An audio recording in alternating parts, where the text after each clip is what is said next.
Hi, everybody. My name's Emma Raymond, and I'm the Employer Engagement Team Leader here at Langley College. Thank you for joining us today. As part of National Apprenticeship Week, we are doing a presentation with information about apprenticeships for school leavers, parents, and carers. Myself and my colleague Shoaib will be presenting to you today. We also have our marketing department on hand, manning the chat box. So if you have any questions throughout the presentation, just pop them into the chat box. The marketing team will reply to you. And then at the end of the session, we've got a chance for questions. So we'll run through specific questions then. It's also worth mentioning that the apprenticeships team are taking over the web chat all week. So we will be online every day this week from 4 until 7. So any other questions you've got or any other information you've got, we will be here.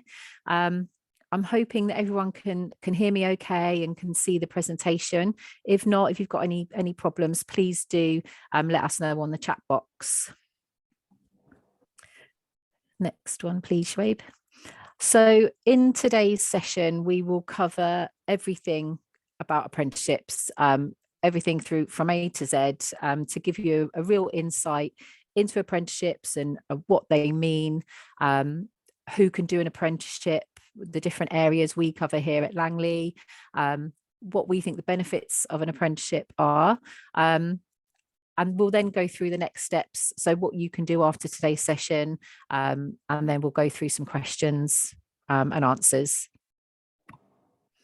So the first question, who can be an apprentice? So anyone can be an apprentice as long as you're over 16 and you have finished your full-time education. So, you know, if you finish your GCSEs, you finished your A Levels, you can apply for an apprenticeship. It isn't just for 16 to 18-year-olds. Any age can undertake an apprenticeship. It could be that you're in a career already and you're looking to upskill, you know, and you'll be a mature learner, or, you know, as is kind of often the case, you're a school leaver looking to start your career and you're looking at an apprenticeship for your first position. Also, qualifications wise, you know, you could have your GCSEs and be looking to undertake an apprenticeship, or you can already have previous qualifications like a degree and still start your apprenticeship. So what is an apprenticeship? I guess the first thing to kind of make clear is an apprenticeship is a real job. You have a contract of employment, you get sick pay, you get holiday pay, you get everything that another employee would get, but your job role is an apprentice. So you would be allowed 1 day a week to come to college to study, but it is a real position. You know, you get experience in the workplace and you get paid to do it. By the end of the apprenticeship, you'll have all the skills and knowledge that you need to start your chosen career. You'll also kind of have your foot in the door with your business, with your company, to then progress through the career ladder. The length of the apprenticeship really does depend on what apprenticeship you choose. So our shorter apprenticeships would be business admin, team leader, which is around 18 months. We then have painting and decorating, which is 3 years, and plumbing is 4 years. So it really depends on what program you choose and also the level of the program. As an apprentice, you do not contribute to the cost of the course. The government will contribute and your employer will contribute. So there's no cost towards the apprenticeship. So another benefit is, you know, you're getting paid while you're at work and someone is also covering the cost of your qualification. I guess it's important to understand what an apprenticeship looks like. So at the very beginning of your journey, you will have an initial assessment, and that would include an interview with the course assessor. And in that interview, they will run through with you what you're doing at work, you know, what your business does, what your career aspirations are, things like that. Once you've been offered a place on the course, you then start your training. So that includes the time at work, the learning that you're doing at work, and then coming into college 1 day a week, and the training that you're doing here at college, you know, in the workshops with your teacher. If you have to do functional skills as well, you'll be that will be lessons that you'll do online. And 20% off the job hours is basically collating all the learning you're doing whilst you're at work. You then move into the gateway, which is preparing you for your endpoint assessment. So your assessor and your employer and you as the apprentice will sit down, make sure your portfolio is all completed, make sure your photos of your work are all together. You'll maybe do some mock exams to make sure you are ready for that endpoint assessment. Each course has a slightly different endpoint assessment. So, for example, you will have a knowledge test. The trades courses tend to have practical exams, and then you will have a professional discussion. You might have a multi-choice exam. There's lots of different things that might be included in the endpoint assessment. And then after that is your completion, so where you will get your certificate. But the assessor will go through everything with you and your teacher so that you're ready when you do get to that endpoint assessment. So we've got some case studies that we'd like to share with you, so you can hear from apprentices that are studying at Langley College and can give you a bit of information about their time here.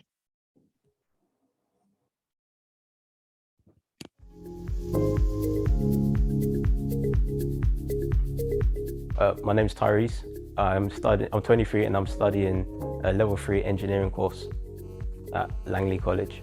I chose an apprenticeship just so I could learn and earn at the same time and further advance my engineering skills, enjoy it, and having hands-on experience as well.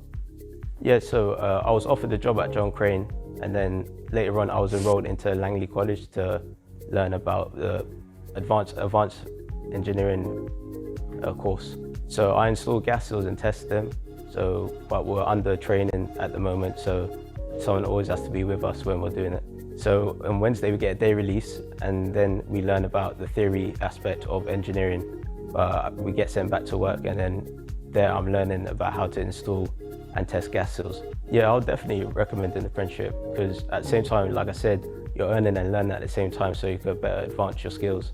And yeah, so 100% definitely do it.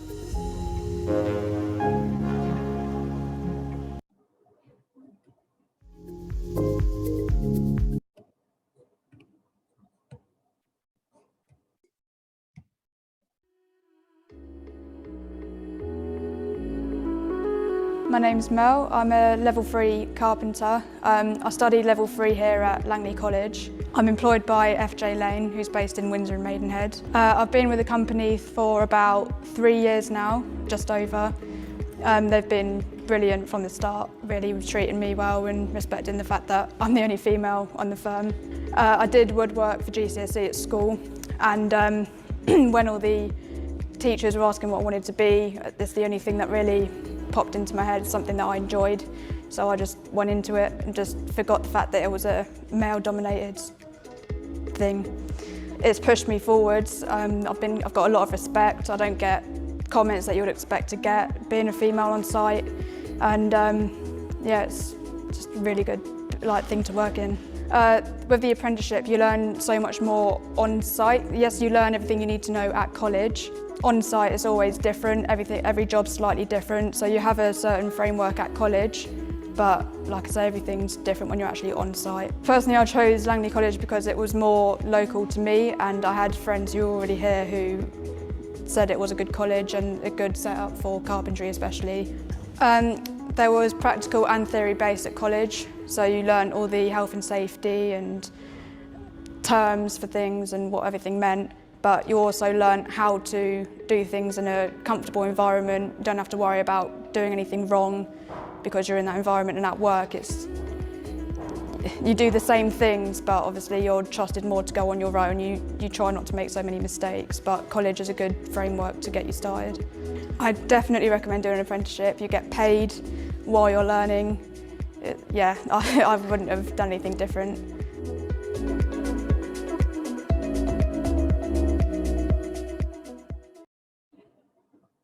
So we've got some more case studies here for you.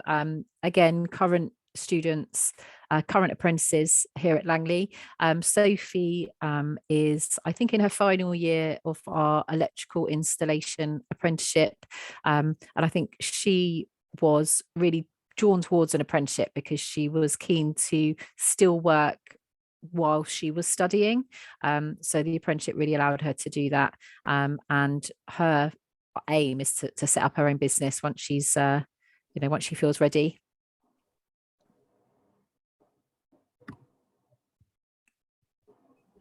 And we've got a motor vehicle apprentice here, again in his final year.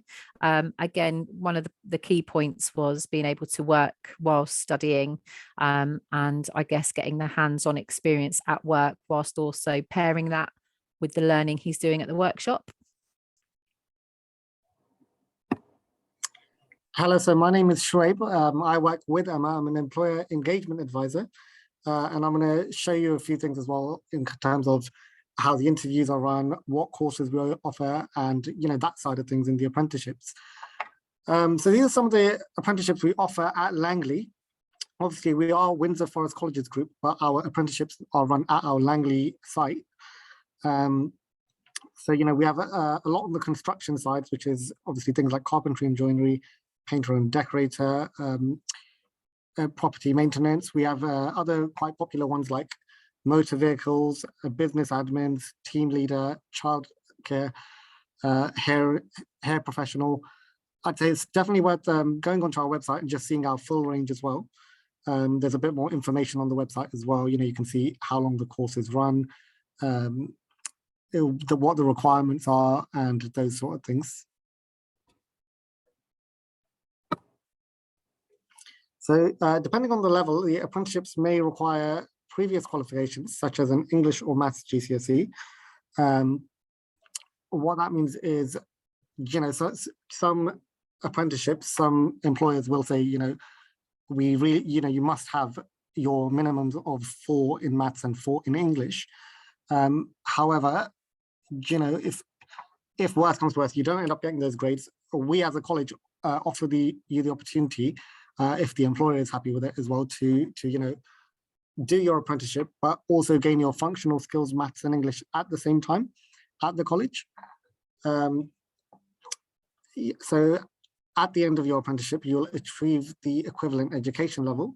So if you look at that little table there, an intermediate, so a level 2 apprenticeship, that's equivalent to a GCSE, and an advanced, which is a level 3, that is equivalent to an A level. So what are some of the benefits? As Emma touched upon, you earn while you learn. So you are going from school into a full-time job. You're just coming into college maybe one day a week, and you're honing in on those skills. You're literally, I can't say better than that, earn while you learn. Apprenticeships are recognized national qualifications. So if you're already hopefully thinking about your future career and you're thinking, oh, but what if I don't get what if it's not considered a real qualification? Apprenticeships 100% are, especially if you're set on, just say, for example, if you've got your heart set on working in a salon and you're doing the hair professional apprenticeship, any future hair salons will look at that apprenticeship that you did and be like, okay, yeah, look, this person has got a qualification. You're learning the skills employers want. So, you're literally training on the job, but you're also, you're getting the skills that they want you to have. So, it benefits your employer in that sense as well. You're gaining real work experience. You're improving your employability. So, it's always good to put on your CV. You're developing some of your skills, and not just your sort of, actual work skills. You'll also have the sort of social skills, the skills of, I don't know, working with customers, with other people, working in different environments, those sort of things. And of course, there's plenty of progression opportunities after you finish your apprenticeship as well, which is always, a plus thing. So finding an apprenticeship, there's a various amount of ways you can do it. One that me and Emma highly recommend is, first things first, if you know nothing about apprenticeships, firstly, I would say, go onto our website and look at the apprenticeships team, the apprenticeship section. We can have a read about all the different courses we do, how they run and all these things. Secondly, have a look on the apprenticeships.gov.uk website, which again will give you a lot more information about apprenticeships, but you can also search for various, like loads and loads and loads of different apprenticeships on the website. So, again, the ones I mentioned before, hair and beauty, construction, IT, business, all those sorts of things, everything will be on there. You can search by your postcode. So, if you're thinking, oh, look, I don't want anything too far away, you can limit it to only 10 miles or 5 miles, whatever your preference is. Another way is obviously to actually research, if you've got a specific area or field you want to go in, or again, as I said, when you think about location, just 100% make sure you do your research, go onto Google, search the company, make sure it's a good company, see what role they're offering. You can see what the apprenticeship standard is if you search that online on the Institute of Apprenticeship Standards website.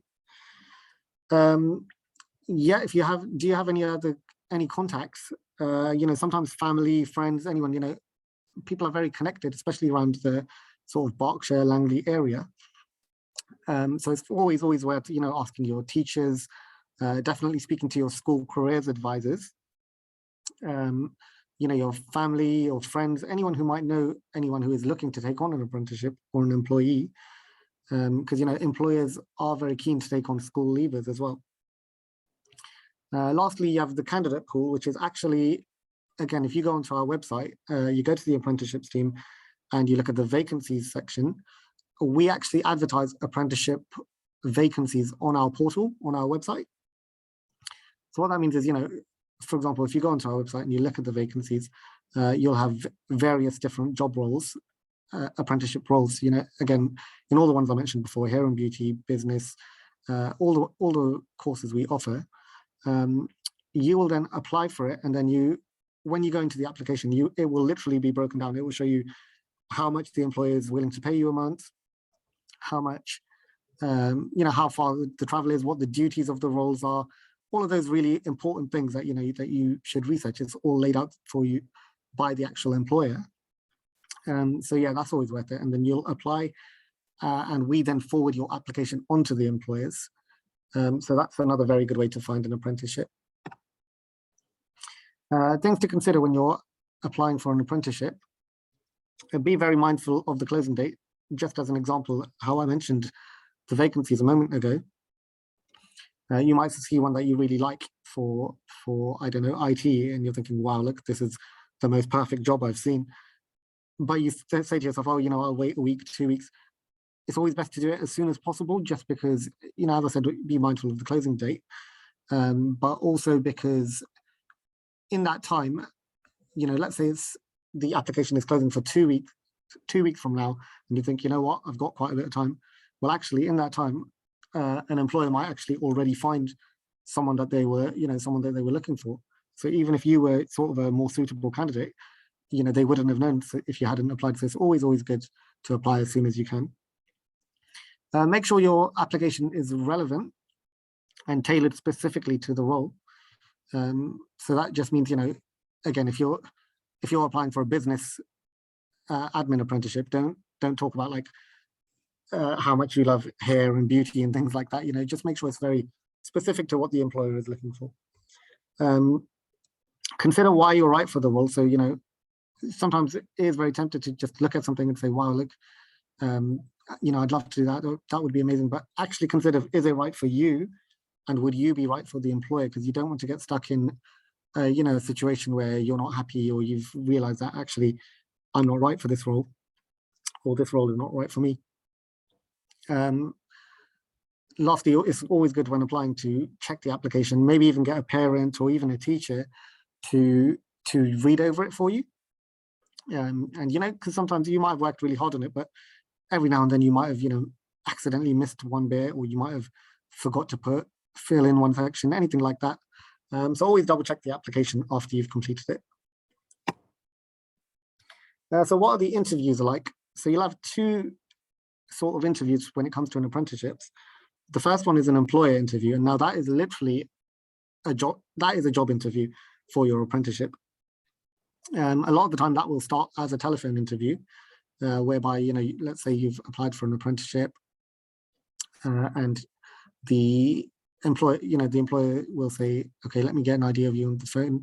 Then they might actually ask you to come in person and actually meet you first, face to face. That's where first impressions really kick in. So, always dress your best, make sure you talk appropriately, even things like your posture, your gestures, these things are very, very important. Be polite always, these sort of things. What do you know about the company? So that means, before you go in for an interview, it's always beneficial to research the company. The very first or second question they might ask you is, what can you tell us about our company?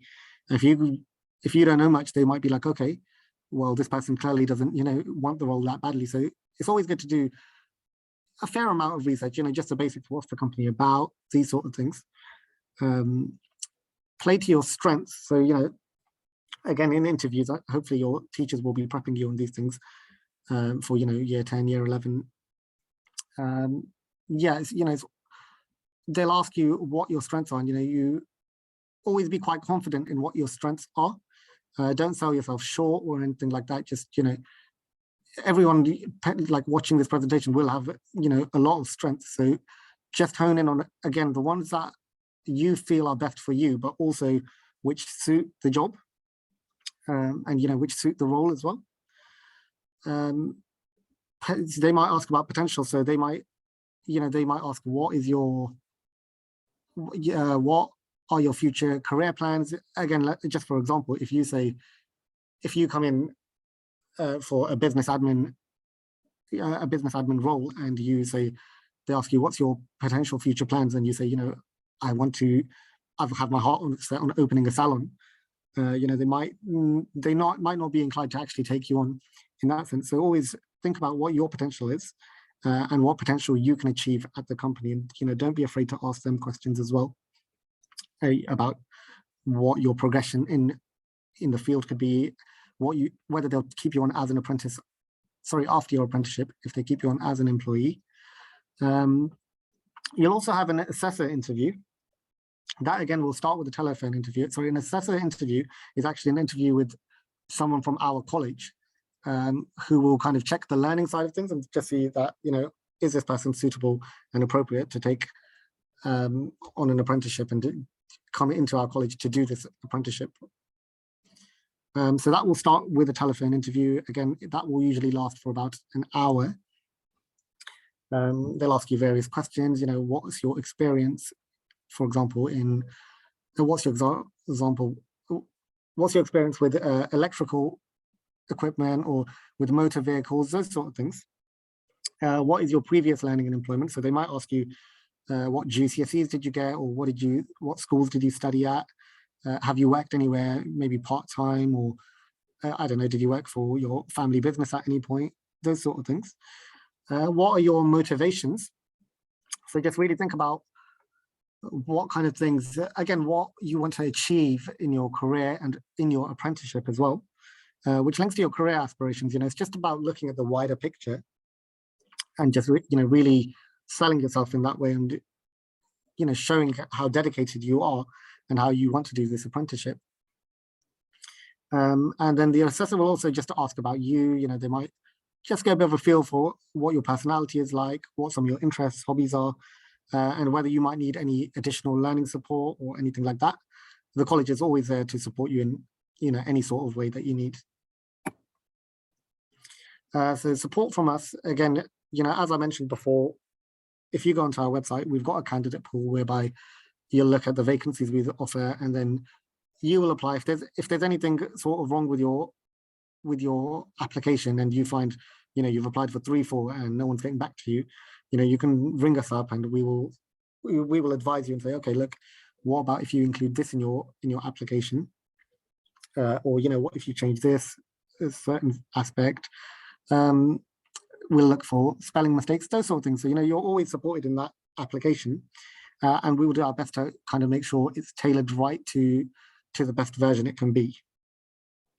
We help you with online applications. So if you're really confused, if you feel like you've got an amazing application to give, but you're just not sure how to actually apply, again, feel free to call us or email us, and we will talk you exactly how to apply online for an apprenticeship.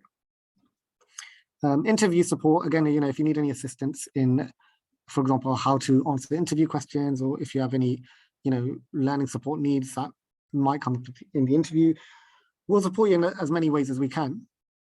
And of course, information about our courses, again, you know, it's all on our website, but 100%, you know, feel free to ring us up, call us, anything, and we will obviously give you the best amount of information we can to actually help you make those decisions and to actually apply and find an apprenticeship as well. Okay, so, you know, if you decide, okay, I really want to do an apprenticeship, this is what my heart's set on. Our details are on our website, but they're here as well. So feel free to email us or call us. Again, have a look on our website. All our details will be there. And yeah, are there any questions anyone wanted to ask? Yeah. Okay, Shoaib, thank you. That was really, really great. Lots of useful information there. And thank you, Emma, as well. So yeah, we do have a couple of questions that have come in. So the first one I am going to pose to you is, can I go to university after doing an apprenticeship? Shall I answer that one, Shoaib? Yeah, I'll let you go for that. So yeah, if you can definitely continue your education once you've done an apprenticeship. It might be that you come to college and do a level 3 in business admin, and you then want to continue your education by getting a foundation degree or you know, a master's degree, whatever you might want to do. But you can definitely, you know, you can progress on from your apprenticeship for sure. Perfect, that's great. Okay, so next one. Can you apply for an apprenticeship course before finding an employer? So shall I fill that one, Emma? Yeah, you go. Yeah, so the way it works is you would need to actually have an employer in place before you can apply for an apprenticeship. So, you know, even if you did go online and you applied, we would actually look at that and say, okay, right, this person hasn't got an employer. So that is the very first thing you need to do is, you know, have an employer in place. If you're struggling to find an employer who will take you on as an apprentice, by all means, get in touch with us. But yeah, that is something you will need to do is apply for, you know, have an employer in place first. Perfect. Okay, that's lovely. Thank you. And do apprenticeship programs, do they get full up?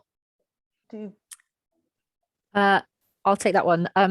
No, they don't. That's a really good question. And we do get asked that quite a lot. But the apprenticeship programs, you know, we don't, if a course was oversubscribed, for example, we do have the capacity to allocate a new teacher, and we've got lots of classroom availability. So we would just start a new group.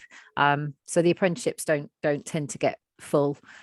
And also it's worth remembering that apprenticeships are different to full-time courses. So we don't just start our students in September. So we have groups that start in September. We then have groups that start again in January, April. So we start throughout the year. So it's very, very unlikely that a course would be full. Okay, all right, that's good. And can the college help with finding an employer? I think we may have answered this in the presentation, but yeah, again, answer that one quickly. Yeah, so just to reiterate, you know, if you're really struggling, you know, we get calls quite regularly where people are saying, you know, I really want to do an apprenticeship. I just don't know how to go about it. I just can't find an employer. And, you know, me and Emma will do our utmost best, and, you know, to help fill vacancies. Again, we deal regularly with employers, and we regularly get, you know, students, learners who want to take on an apprenticeship. And it's just about matching the two together, you know, seeing that student saying, right, we've got this employer who would be excellent for him, or seeing an employer and thinking, okay, I know, a student or someone who's interested in doing an apprenticeship who would be perfect for this role. So, any questions you've got, anything like that, again, ring us, email us, and we would 100% support you on that. Great. Okay. Next one I've got is, if I started an apprenticeship and felt it wasn't right, is it easy enough to stop or change to a different apprenticeship? Yes, definitely. If you did start an apprenticeship, I mean, it's worth noting as well that you'd have lots of support from the college. So hopefully it wouldn't get to the point where you wanted to stop doing that apprenticeship. But if it did, and you wanted to do a different course, for example, you'd have to go through the same route. You would have an interview with the different course assessor, but we would be here to support you. We want to make sure that anyone that undertakes an apprenticeship is happy throughout their journey, and whatever we can do to support you, we will do. Okay. And how much do apprentices get paid? Is that something we can answer? That's a good question, actually, Emma. I might let you field that one because I think you'll probably be able to answer it a bit better than me. Yeah. So the national minimum wage for an apprenticeship is £4.30 an hour. That's for the first year. Once you go into your second year of an apprenticeship and you're over 19, you get paid the national minimum wage. Not many employers that we work with actually do pay £4.30. We always encourage employers, if they're able to pay more. We are aware that £4.30 is not particularly high wage, but you are getting your qualification paid for as well. So yeah, £4.30, but not many employers will pay that. They will pay slightly higher. Okay, that's good. And I suppose, do you get any annual leave? Is that something? Yes, I believe you're entitled to the same amount of annual leave as you would just, again, when you look at an apprenticeship, it is a job. It's just that you're coming into college one day a week. So yeah, it would depend on however many days the employer is going to offer to any employee of this. So just because you're an apprentice, you wouldn't get any less or anything like that. Okay. It's a good one. So why study at Windsor Forest Colleges Group? What sets you apart from other training providers? So again, it's a really good question, and one that we do get asked a lot. And I think I'll repeat to you the feedback that we get from our students and from employers as well. Actually, the main the impressive thing about Windsor Forest Colleges Group, we have amazing resources at the college. We're really lucky to have some really impressive workshops. For example, we've got the motor vehicle department, for example. We've got the electric and hybrid workshops, which I don't think any other college locally has. We've got our teachers are all have loads and loads of industry experience. They've all come from industry, so they've been electricians, they've been carpenters. So I think that's what kind of puts us in front of the other colleges, is the fact that we've got the resources available. And I guess when you're a student, those are the things that are important. Absolutely. Yeah, no, really, really important. Okay, I think we just got a couple more. So are apprenticeships at weekends too?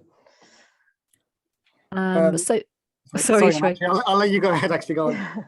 So it depends. So hair, for example, our hair apprentices, they would tend to work on a Saturday, and then they would have one day off during the week. And the reason for that is apprentices are, as Shoaib has said, they are employees, so you do work for the business. And because hair salons do tend to close one day in the week and then open on a Saturday, you're a part of that team, and you would be expected to go in. Most are Monday to Friday, but it all depends on the business that you work for. If you're working for a plumber that works on Saturdays, you might be called in to do a Saturday, but that's all dependent on the employer you work with. Of course, yes. But you wouldn't come into college at the weekends. College is just one day a week during term time. That's great. Hopefully that answers the question. Hopefully. And I think the last one we've got for today, unless anything else comes in, is do you have to wait until you have your GCSE results to apply for an apprenticeship? So I can answer that one as well, Shoaib, if you want. Yeah, I'll let you go for it. So you don't have to wait until you get your GCSE results. You can make an application for an apprenticeship using your predicted grades, but we just wouldn't be able to enroll you onto the course until you actually got your full grades. Perfect. Okay, that's great. All right. Well, I think that's it for today. I don't know whether, Emma, if you want to maybe just say a few words before we finish for today. Well, yeah, just thank you so much for all attending, and I hope that it was helpful and useful to you. But please do get in touch if there's anything that we didn't cover, or that you want a bit more information about. We are here all week on the web chat, and our contact, I don't know if you want to go back a slide, our contact details are there. So we're on the phone, you can contact us via phone or email, and we'll run through everything with you. If you're finishing your GCSEs this year, then do start doing a bit of research around vacancies, have a look on the vacancy portal, and yeah, I hopefully we'll be working with you soon.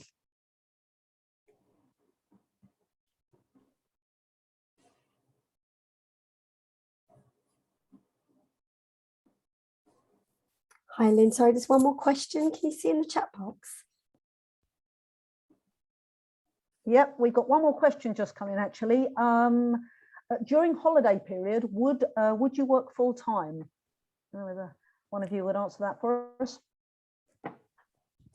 Yeah, so again, it depends on what you have arranged with your employer. The majority of apprentices, when they're not coming into college, during the summer break or Christmas break, they would go into work that one day. But it is dependent on the employer that you work with and what arrangement you have with them. Okay, and another one just popped in. Do people often relocate for an apprenticeship?